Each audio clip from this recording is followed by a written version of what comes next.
Hello everyone, welcome back our YouTube educational channel. Friends, हम लोग Bihar board class 9 history का chapter 4 जिसका नाम है विश्व युद्धों का इतिहास, इस चैप्टर को कंप्लीट कर रहे हैं। और इस चैप्टर में हम लोगों ने प्रथम विश्व युद्ध को कंप्लीट कर लिया है और हम लोग अब द्वितीय विश्व युद्ध को कंप्लीट कर रहे हैं, जिसमें हम लोगों ने द्वितीय विश्व युद्ध का एक क्लास कंप्लीट कर लिया है और आज द्वितीय विश्व युद्ध का दूसरा क्लास है।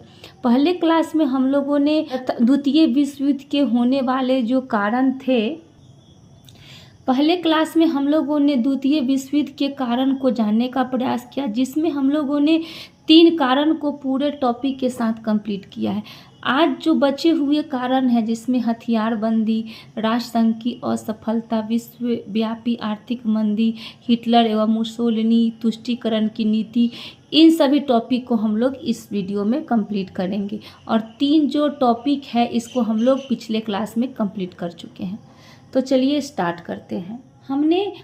हमने द्वितीय विश्व युद्ध के कारण में वर्साई की संधि की जो कमियां थी वो कारण को जाना, कैसे राष्ट्र संघ के कारण सभी जो देश अपने वचन से पीछे हट रहे थे, ये सब भी कारण था। फिर धीरे धीरे पूरे यूरोप में 2 गुट में बढ़ जाता है और जर्मनी, ये सब इटली, जर्मनी, जापान, ये सब गृह युद्ध करने लगता है, तो ये भी कारण था। अब नेक्स्ट है हथियारबंदी। तो ब्रिटेन के वित्त मंत्री चेम्बरलिन ने मार्च 1937 में ये घोषणा की कि प्रतिरक्षा व्यय की पूर्ति अब केवल कर लगाकर नहीं की जाएगी। तो उस समय यानी कि 1937 में हमारा द्वितीय विश्व युद्ध कब स्टार्ट हुआ है, तो 1939 में हमारा द्वितीय विश्व युद्ध स्टार्ट हुआ। तो 1937 में यानी कि इससे 2 साल पहले ब्रिटेन के वित्त मंत्री कौन थे, तो चेम्बरलिन थे। चेम्बरलिन ने यह घोषणा की कि हम प्रतिरक्षा पर खर्च हम कर लगाकर नहीं करेंगे। तो आखिर आप कर लगाकर नहीं करेंगे तो हम खर्च कहाँ से करेंगे, तो हम खर्च करेंगे कि इसके लिए चेम्बरलिन ने कहा कि हम 40 करोड़ का ऋण लेंगे और ऋण लेने के बाद 5 वर्ष की अवधि में प्रतिरक्षा पर 1.5 अरब पाउंड व्यय करने का प्रस्ताव किया। इन्होंने, किसने किया, तो चेम्बरलिन ने। तो पूछा जा सकता है कि जिस 1937 में ब्रिटेन के वित्त मंत्री कौन थे, तो याद रखिएगा चेम्बरलिन। और पूछा जा सकता है कि चेम्बरलिन ने कितने करोड़ का ऋण लेने का प्रस्ताव पेश किया, तो 40 करोड़ का ऋण लेने का प्रस्ताव पेश किया। और कितने वर्ष की अवधि में, तो 5 वर्ष की अवधि में। प्रतिरक्षा पर कितना खर्च करने का प्रस्ताव किया, तो 1.5 अरब पाउंड जो है प्रतिरक्षा पर खर्च करने का प्रस्ताव किया।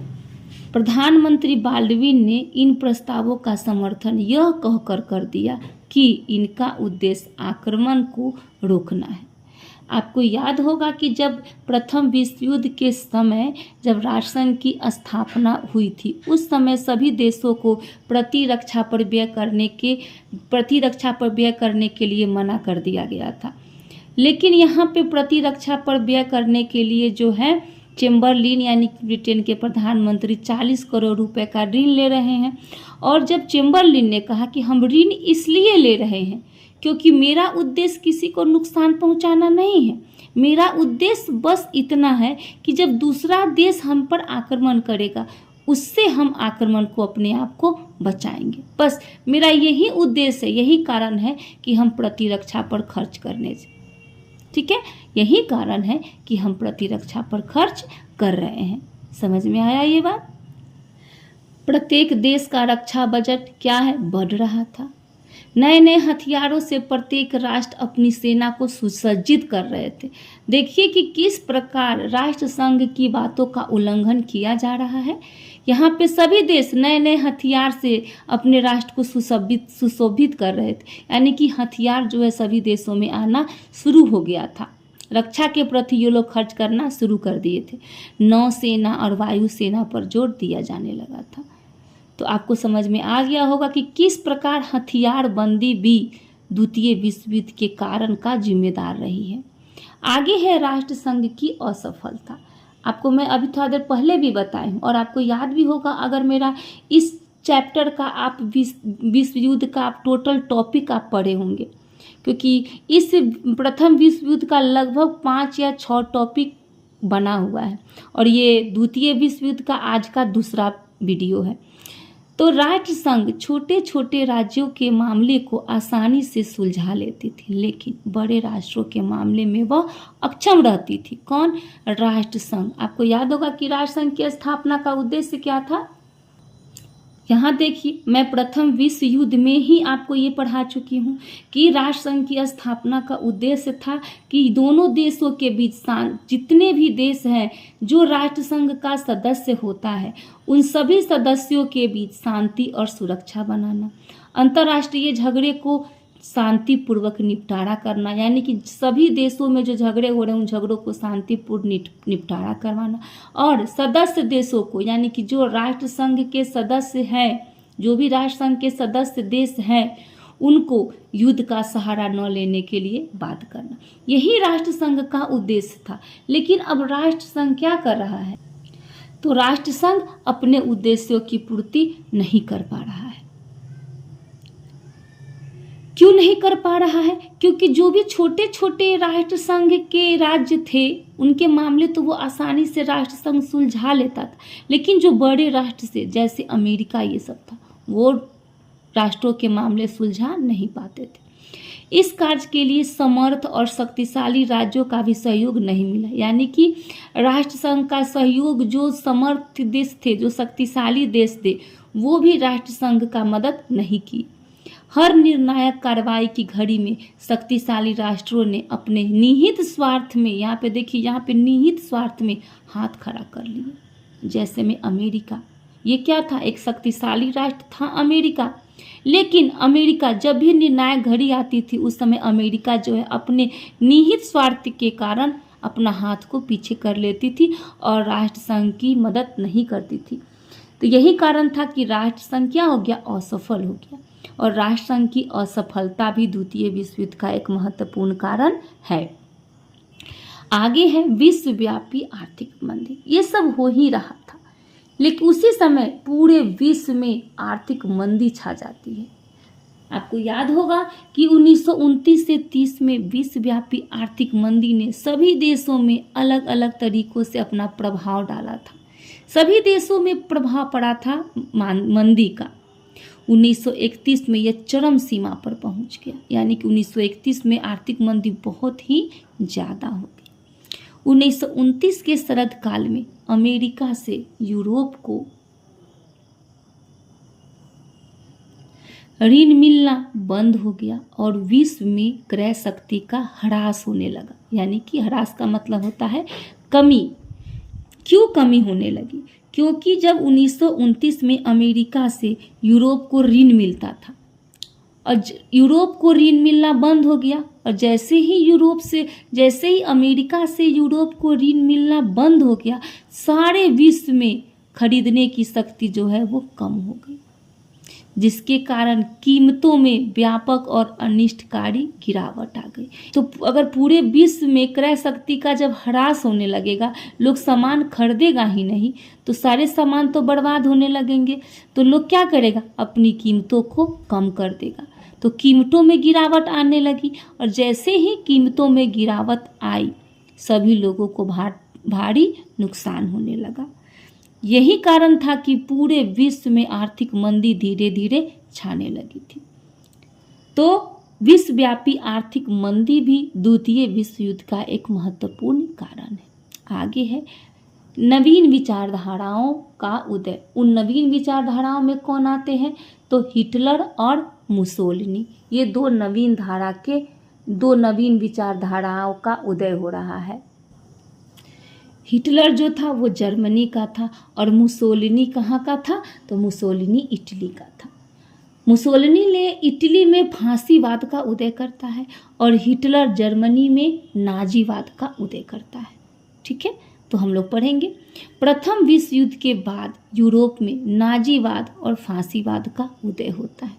तो आपके बुक में एक अलग किताब में एक अलग चैप्टर ही है नाजीवाद और फांसीवाद का। तो वो कब होता है? तो द्वितीय विश्व युद्ध के बाद। कहाँ होता है? तो यूरोप में, क्योंकि इटली और जर्मनी दोनों यूरोप के ही देश हैं, इसीलिए यूरोप में नाजीवाद और फांसीवाद का उदय होता है। जर्मनी में हिटलर के नेतृत्व में नाजी सरकार बनी। जर्मनी में किसके नेतृत्व में नाजी सरकार बनी? तो हिटलर के नेतृत्व में। और फांसीवाद के सिद्धांत के आधार पर मुसोलिनी के नेतृत्व में इटली में सरकार बनी। तो क्वेश्चन पूछता है कि नाजीवाद के संस्थापक कौन थे? तो हिटलर। दूसरा क्वेश्चन पूछता है कि हिटलर कहाँ का रहने वाला था? तो जर्मनी का रहने वाला था। तीसरा क्वेश्चन पूछता है कि फांसीवाद के संस्थापक कौन थे? तो मुसोलिनी। मुसोलिनी कहाँ का रहने वाला होता है? तो इटली का, और इटली में ही वे सरकार बनाता है। इन दोनों राष्ट्रों ने, इन दोनों में कौन? तो जर्मनी और इटली, इन दोनों राष्ट्रों ने दूसरे राष्ट्रों पर आक्रमण करना शुरू कर दिया, जिससे विश्व युद्ध की परिस्थितियां उत्पन्न होने लगी। कौन आक्रमण करना शुरू कर रहा है? तो इटली और जर्मनी, ये दोनों दूसरे कंट्री पर आक्रमण करना शुरू कर रहे हैं। क्यों शुरू कर रहे हैं? क्योंकि इन्हें क्या चाहिए था? इन्हें साम्राज्य विस्तार चाहिए था। ये अपना उपनिवेश बनाना चाह रहे थे, यानी कि अपने साम्राज्य का विस्तार ये लोग चाह रहे थे। इन दोनों राष्ट्रों ने राष्ट्रीय गौरव के लिए साम्राज्यवादी लिप्सा, अब देखिए ये लोग किसका विस्तार चाह रहे थे? तो अपने साम्राज्यवाद का, दूसरे देश पर आक्रमण करके अपने साम्राज्य का ये लोग विस्तार चाह रहे थे। और जर्मनी और इटली के अंदर साम्राज्यवादी लिप्सा समाहित हो गई थी।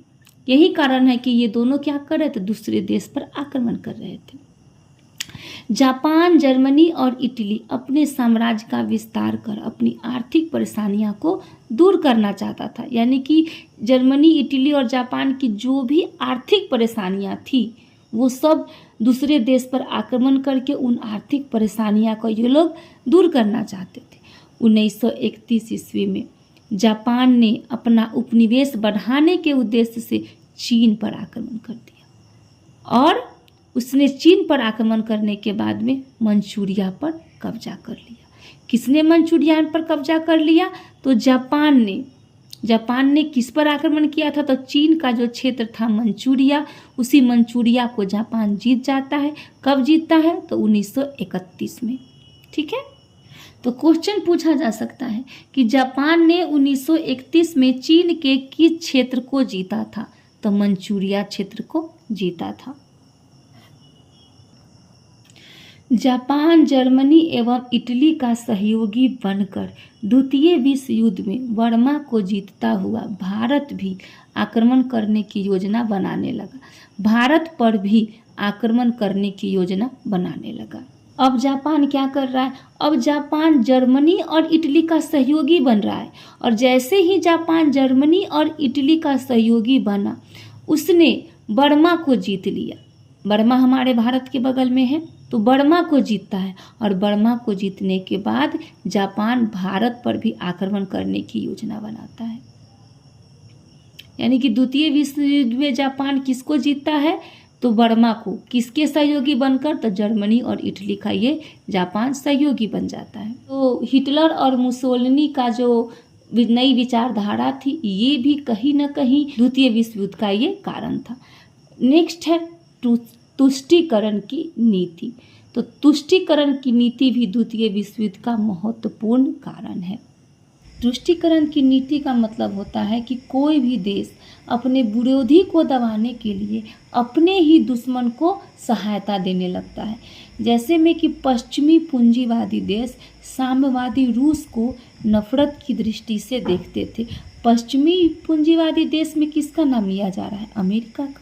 तो अमेरिका देश क्या करते थे? जो साम्यवादी देश रूस थे, उस रूस को जो पूंजीवादी देश यानी अमेरिका नफरत की दृष्टि से देखते थे। ठीक है, ये लोग चाहते थे, कौन लोग चाहते थे? तो जो पूंजीवादी देश चाहते थे कि हिटलर किसी भी तरह सोवियत रूस पर हमला बोल दे, और जैसे ही हिटलर रूस पर हमला बोलेगा, जिससे दोनों राष्ट्र कमजोर हो जाएंगे। कौन राष्ट्र?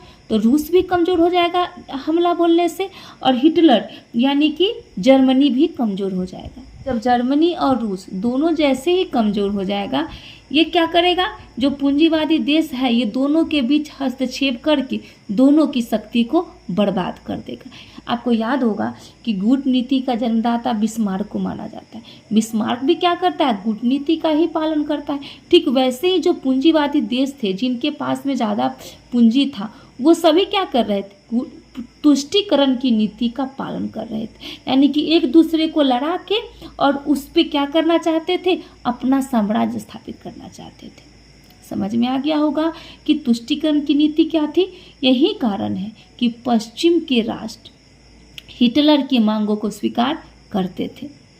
कौन स्वीकार करता था, तो हिटलर की मांगों को कौन स्वीकार करता था, तो पश्चिम के राष्ट्र, यानी कि अमेरिका हो गया, जो ब्रिटेन हो गया, ये सब पूंजीवादी राष्ट्र है। तो ये सब हिटलर की यानी कि जर्मनी की बातों को मानता था।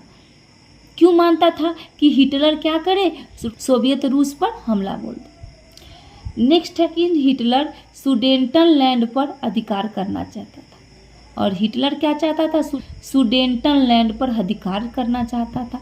और 1938 ईस्वी में हिटलर और मुसोलिनी म्यूनिख में मिले।